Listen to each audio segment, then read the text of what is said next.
wherever you go, all you have to do is ask the people that live around there for centuries, basically the Aboriginal people, and get the true story. Each tribe come from a culture of their own. They have their own language, they have their own ways of life, their own ways of philosophy on how to look upon the land. And the interpretation of this place, Grand Canyon, each one of them has their own story.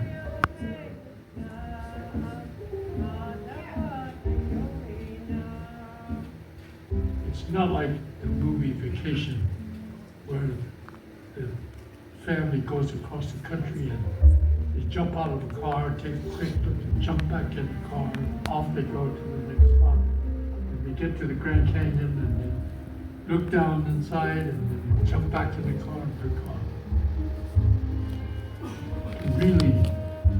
To really understand and interpret the land, you need to focus and observe and take it in, and then your thoughts, and then whether you call them God, Creator, or whatever, to give you the wisdom to truly understand that this is a blessing.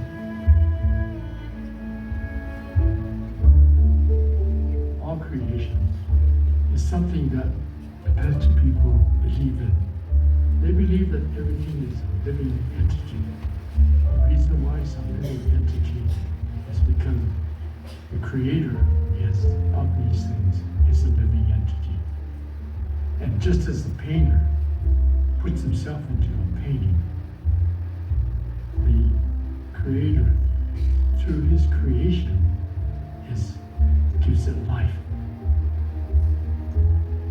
If you really observe it and take it all in, I think the only way I can see it takes your breath away. And that's what the Grand Canyon is. You come, you drive across the flat, and then all of a sudden, boom, you're there. And then you just look at how big, how long,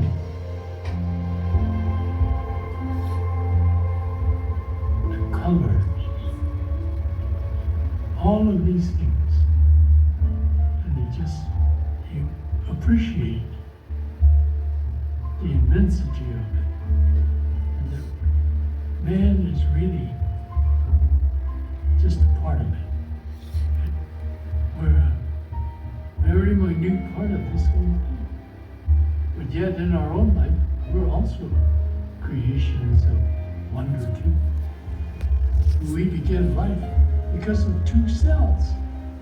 And these cells grow the color of our hair, eyes. So you reflect on those things. And that's where you become one. You are now part of the land, because the land is you also. Your perfection.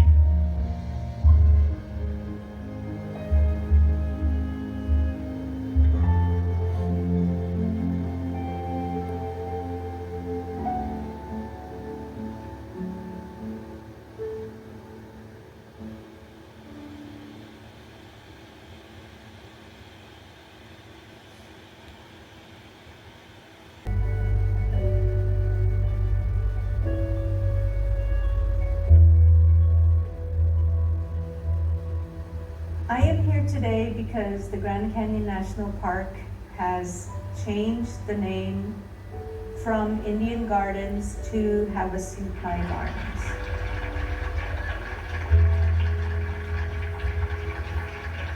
And I am here today to represent my family and my community to say thank you for doing that for our people.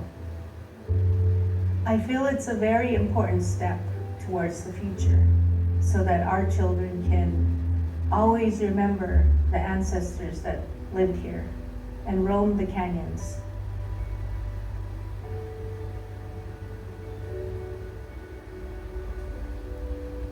My great-great-grandfather's name was Captain Buru.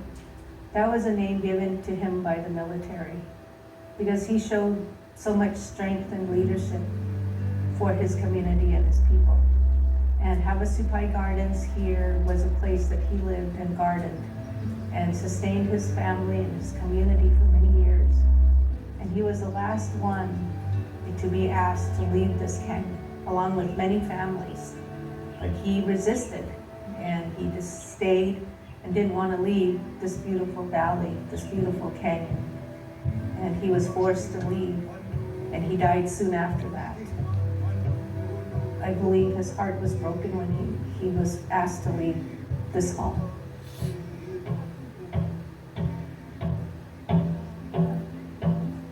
I think he would be very happy that I am here today and that we are finally allowed to come home to our place here that was once called our home. Now it's called our home. A long struggle of my people was very painful, but it's also the beginning of a healing.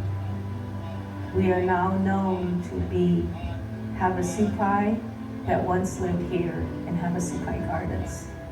And that made me very proud and very happy to be here today.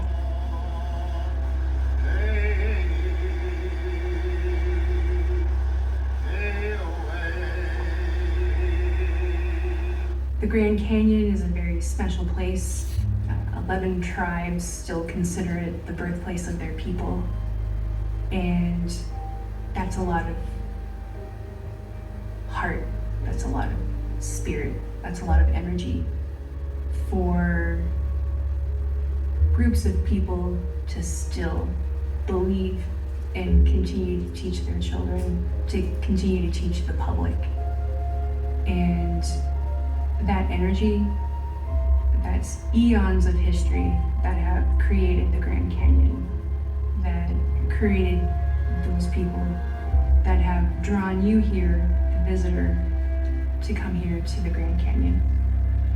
And I hope that in either the trails or the rocks, the nature, maybe even the weather, sunsets, sunrises, what you've been able to experience here, I thought you could take some of that magic home with you, that you might be able to use some of that energy to become inspired again.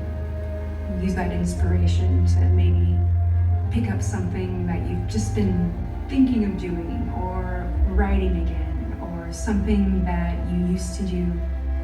I think that the time is now to go ahead and move forward.